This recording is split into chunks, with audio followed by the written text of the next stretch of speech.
बिस्मिल्लाहिर्रहमानिर्रहीम। अस्सलाम वालेकुम नाज़रीन, मैं अतीक रहमान हूँ और आपके लिए मज़े मज़े की खबरें लेके आता हूँ। और कल कल तीन वाक़यात हुए हैं, बड़े तीन वाक़यात। पहला वाक़या ये हुआ है कि मरियम नवाज शरीफ ने जो वहाँ इस्लामाबाद हाई कोर्ट में पेशी के लिए आई थी, वहाँ पे उन्होंने मीडिया टॉक की है। और दूसरा, इमरान खान साहब ने कौम से खिताब किया है। और तीसरा वाक़या ये हुआ है कि शहबाज गिल, जो कि इमरान खान के चीफ ऑफ स्टाफ थे, उनकी ज़मानत हो गई है, वो रहा हो गए, अपने घर पहुंच गए। तो इन तीनों टॉपिक पे हम बात करेंगे। मरियम नवाज शरीफ ने पहला तो वो जो बिजली के बिलों में बहुत सारा इजाफा किया गया है, जो पेट्रोल की कीमतों में इजाफा किया जा रहा है, डीजल की कीमतों में किया जा रहा है, अवाम पे जो लोड जो है उसको पास किया जा रहा है। लोड को पास करना जो है ये IMF की जो है वो एक कड़ी शर्त है कि आप बिजली का जो रेट है, जो उसकी कास्ट है, वो अवाम पे मुंतकिल करेंगे। और जो पेट्रोल का रेट है, जिस रेट पे बाहर से आ रहा है, उस पर भी आप टैक्स लगाएंगे, लेवी लगाएंगे, और देन आप लोगों को देंगे, अवाम को देंगे, ताकि जो पहले से सर्कुलर डेट खड़ा है इमरान खान की हुकूमत का 4200 अरब और गैस का भी है 1600 अरब, वो दोबारा इकट्ठा ना हो, बल्कि ये जो पिछला है ये भी अवाम पे शिफ्ट होना है आहिस्ता आहिस्ता।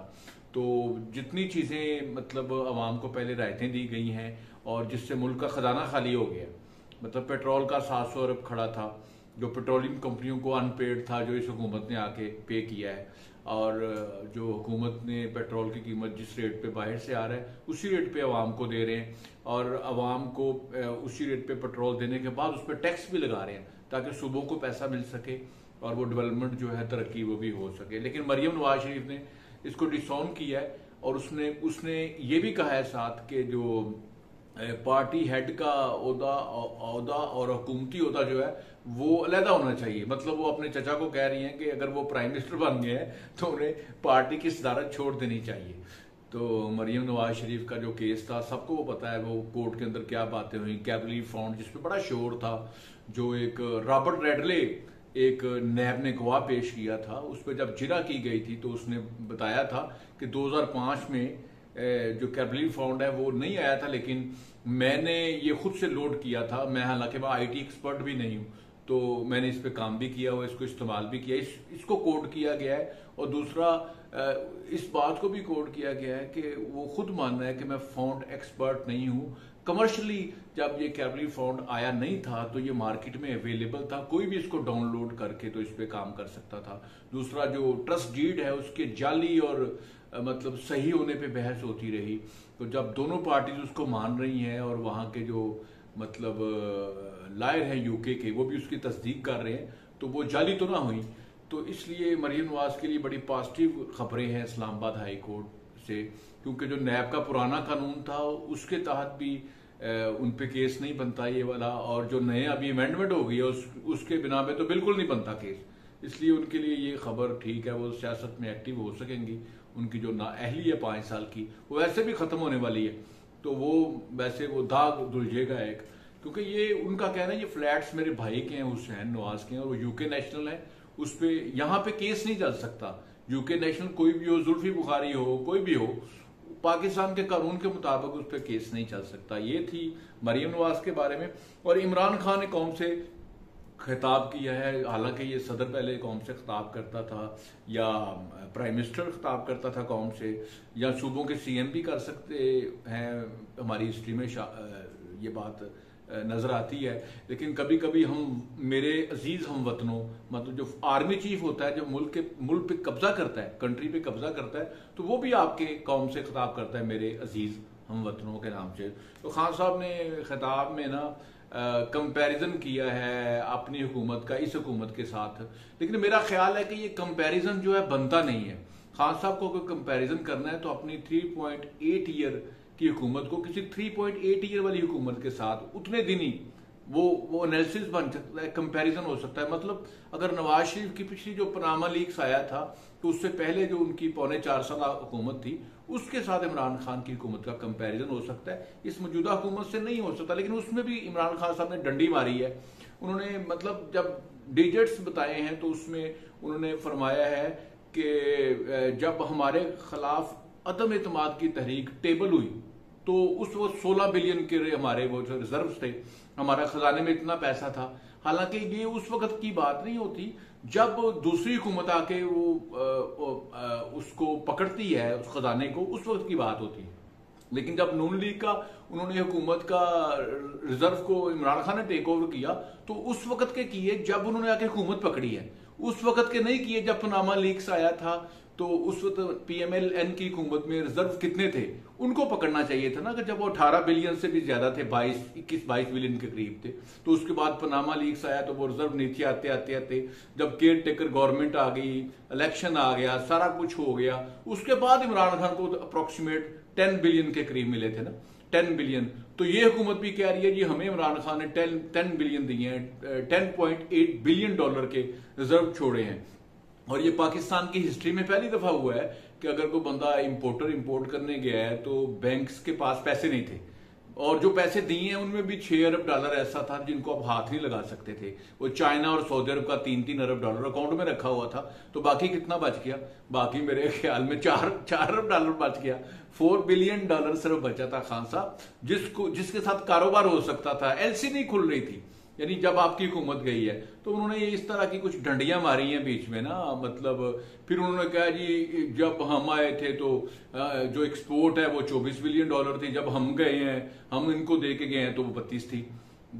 मतलब जब तहरीके अदम इत्तेमाद टेबल हुई है तो 32 थी, मतलब जब वो गए हैं तो उतनी नहीं थी उस वक्त भी। लेकिन खान साहब को शायद ये नहीं पता कि ऐसी एक्सपोर्ट बढ़ने का कोई फायदा नहीं होता जिससे आपकी इंपोर्ट 3-4 गुना बढ़ जाए। अगर आपने 3-4 गुना इंपोर्ट बढ़ा के एक्सपोर्ट बढ़ाई है तो उस एक्सपोर्ट का कोई फायदा नहीं है। और दूसरा, आपने जो टेक्सटाइल को, डिफरेंट इंडस्ट्रीज को आपने फ्यूल के नाम पे बहुत सारी सब्सिडी दी, गैस सस्ती दी, बिजली सस्ती दी, जिससे हमारा वो सर्कुलर डेट भी खड़ा है अभी 4200 अरब, और गैस का भी 1600 अरब खड़ा है। तो दूसरा, खान साहब ने जो करंट अकाउंट डेफिसिट है उसमें भी डंडी मारी है।